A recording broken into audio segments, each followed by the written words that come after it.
Hi, I'm Bryan. I'm the CEO of Tache and the host of the Philippine Business Playbook podcast.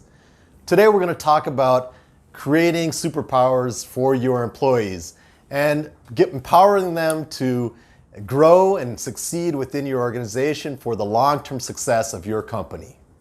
The number one most important thing is to define a clear progression for career growth for your employees. Number one, you want to have well-defined roles for your employees.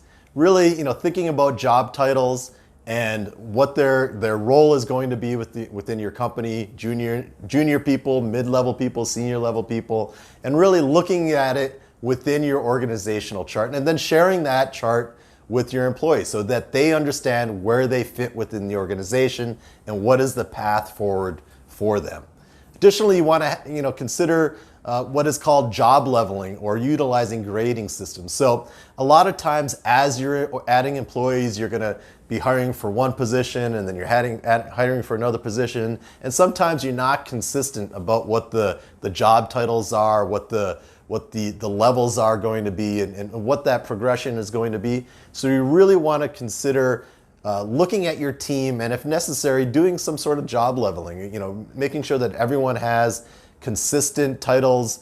A senior person has a different title than a junior person and that their salaries are aligned with that as well. And so, whether or not you want to admit it, your employees are going to be looking at each other's job roles and kind of thinking about where do they fit within your organization and what is their path forward.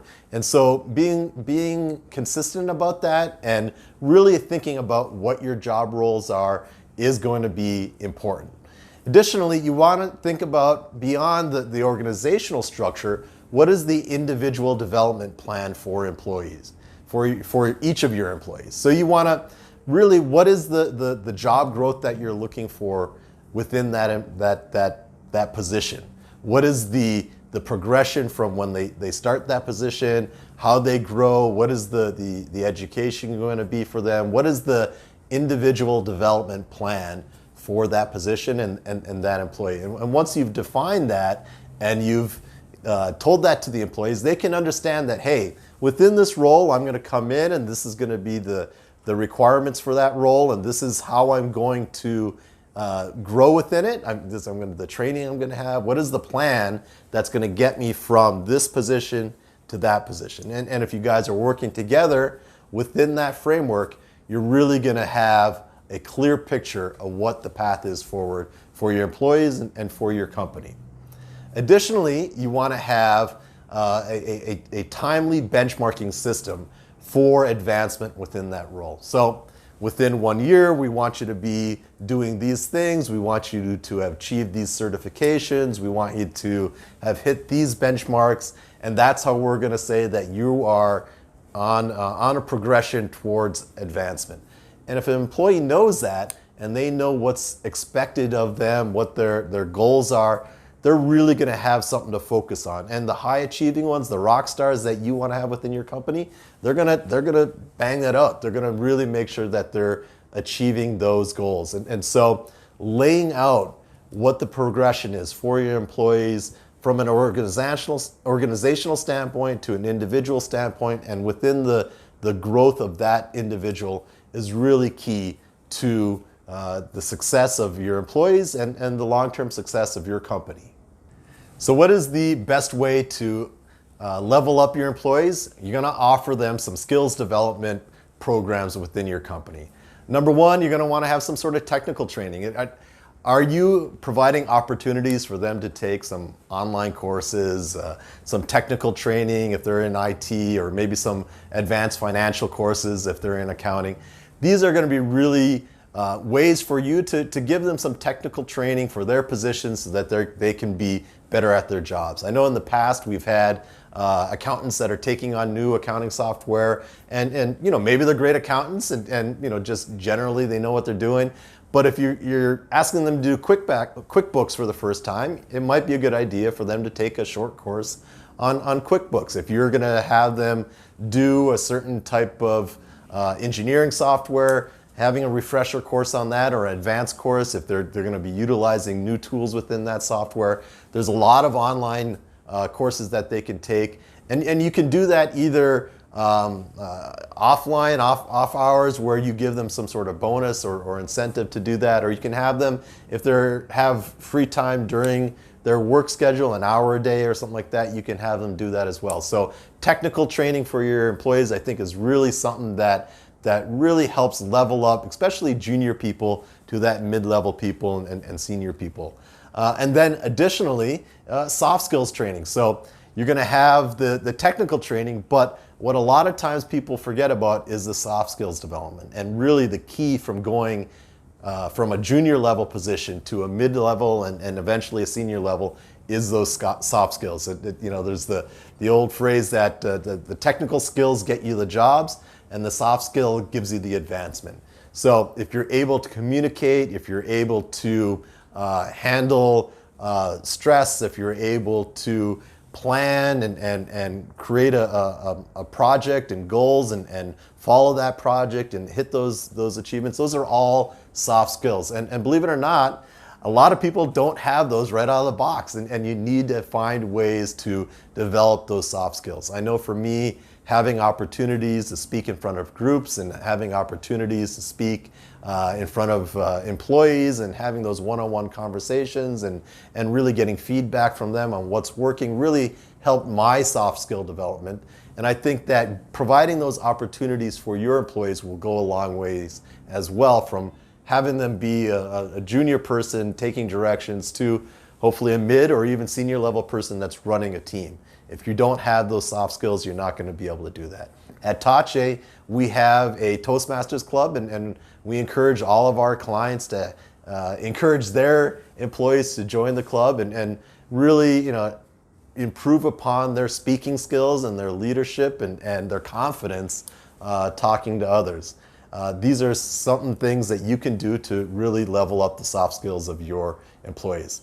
Additionally, just straight up ongoing education. And so a lot of companies, especially in the past and now within bigger organizations, they're going to say, hey, if you're an accountant and you go towards your CPA, we're going to give you a bonus related to that. Or if you're in engineering and you pass certain courses in certain areas that are pertain to the jobs that you're doing, you're going to get a bonus associated with that.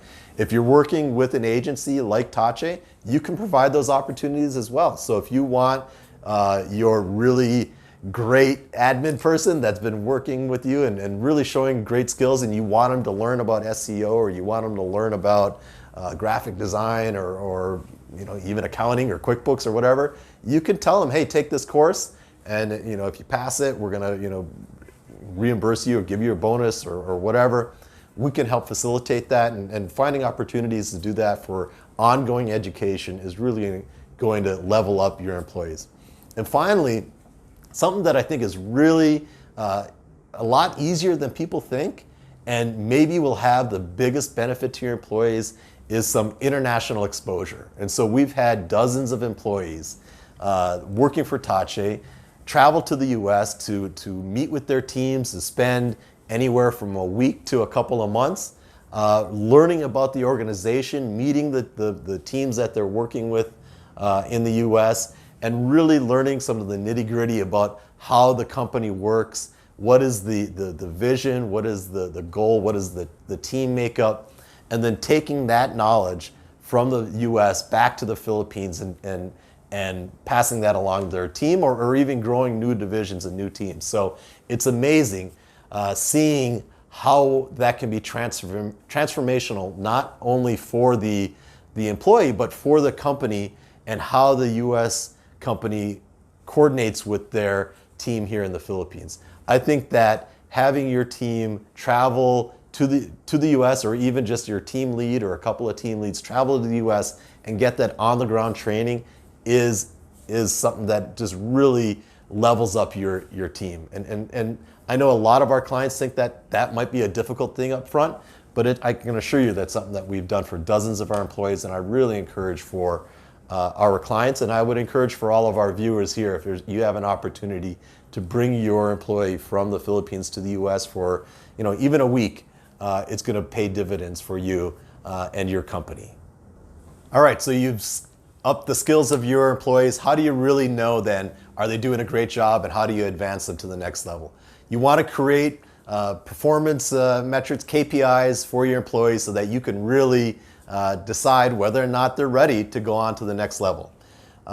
Number one, measurable and realistic KPIs. You want to set those KPIs up front so that the employee understands what they're being asked to do and what those metrics are that are going to be measured against them to decide whether or not they're succeeding. Whether it's going to be number of jobs closed, number of dollars sold, reports completed, whatever it is. Every position should have some sort of KPI that you can look at and be like, are they meeting that KPI? Are they doing a good job or not? And then you need to have some regular performance evaluations.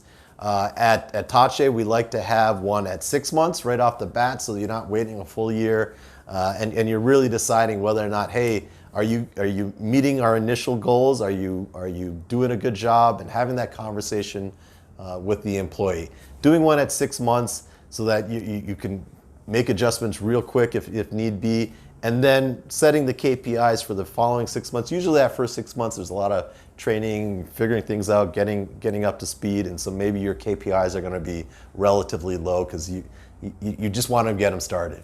But then after that, you're going to probably start having, these are the KPIs I need you to be hitting moving forward. And so after that, at least annually, you want to be doing performance evaluations with your employees, and really talking about what are their strengths, what are the things that they need to be working on, are they hitting the KPIs, and really give them feedback so that those can be really useful conversations for your employees. Additionally, you really want to have some performance tracking tools, so it's not just pure opinion and subjective as to how they're doing. An employee wants to be able to know that you've got some sort of tracking tool, whether or not it's just a simple spreadsheet or if it's something a little bit more technical, something that's really following with YouTube metrics or something like that, with views or likes and followers and stuff like that, or if it's going to be something a little bit more concrete. Really want to have a tracking tool that both people can look at and be like, are we doing a good job? Are we not doing a good job? And if we're not, what do we need to adjust to make sure that we're doing well moving forward? And then I always say having some tangible rewards, whether it's bonuses or even small rewards of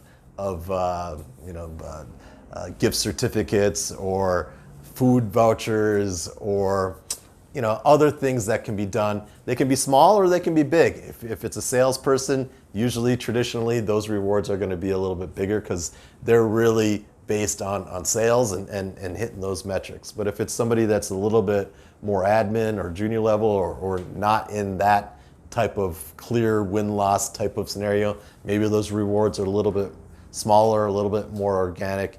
But definitely having some sort of rewards on a regular basis is going to incentivize your employee to continue to hit those goals so that you can say, hey, you're hitting your metrics, you're ready to move on and advance to the next level. All right, so what's the ultimate goal then? You've got a plan, you're training your employees, you're following the metrics, you're getting them moving forward. What is the ultimate goal? What is the pinnacle then of what you can do for your team? It's to build a Philippine-based management team. So what you really are hoping for is you're creating a situation where your offshore office in the Philippines is growing just like your team in the US. And you're going to have junior people that become senior people that become team leads and eventually maybe even country managers where they're managing 5, 10, 15, 50, 75, 100 people here in the Philippines. And once you get to that point, you're not going to be able to have a manager in the US manage dozens of people in the Philippines. And so building that Philippines-based management team is vital. And if you're going to be able to do that through growth from your existing team, that is the best case scenario because they're going to understand all the processes. They're going to have started from the bottom and gone all the way to the top. Now, of course, you can hire team leads and managers and people that ran large offices for Ernst & Young and other huge corporations that are here in the Philippines. But if you can do it internally, that's even better. So once you then have leaders that are in those positions, you then have the opportunity to create mentorship programs where these leaders can then mentor the junior people in those soft skills and those advanced skills to someday move up into leadership roles themselves, whether or not it's just in replacing the leaders that you have or expanding it to different divisions, different departments, and making your org chart wider because you have team leads that can handle those roles. And I think that when you're thinking about that, you might say, oh man, that's really complicated, and I don't know if I can figure that out. But just look to your existing operations in the Philippines, and I suggest kind of mirroring that operation that you have in the US. So if you've got 50 people here in the US, you've probably got at least 10, if not 100 people in the US. And how are you doing that? How are you advancing those people? What does that structure look like? What is the management role? And whether it's vice presidents or managers or team leads, how is that role handled in the US? And try and mirror that in the Philippines. And if you look at the success you've had on the US side and try and duplicate that on the Philippines side, I think that you're going to find that is a path that really is achievable. I think a lot of people, when they're starting at 1 or 2 people, they really are looking at these people as kind of the low-end admin person that they're adding to their team.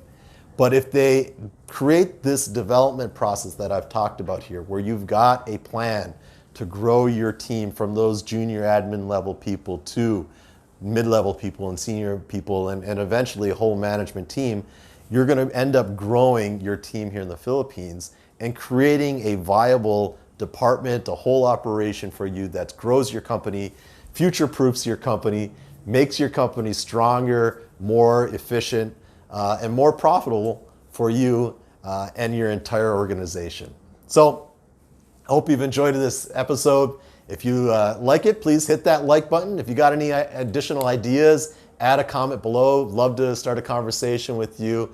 And obviously, if you haven't already, why haven't you? Hit that subscribe button. We want to have you included in the conversation and seeing all of our future episodes. We've got a lot of great stuff planned for you in the coming months, and I want to make sure you see all of that. And if you know anyone else that's interested in growing a team in the Philippines, please share this episode with them. We'd love to include them on future episodes as well. So until next time, I'm Bryan. This is the Philippine Business Playbook Podcast, and I hope you guys have a great day. Thank you.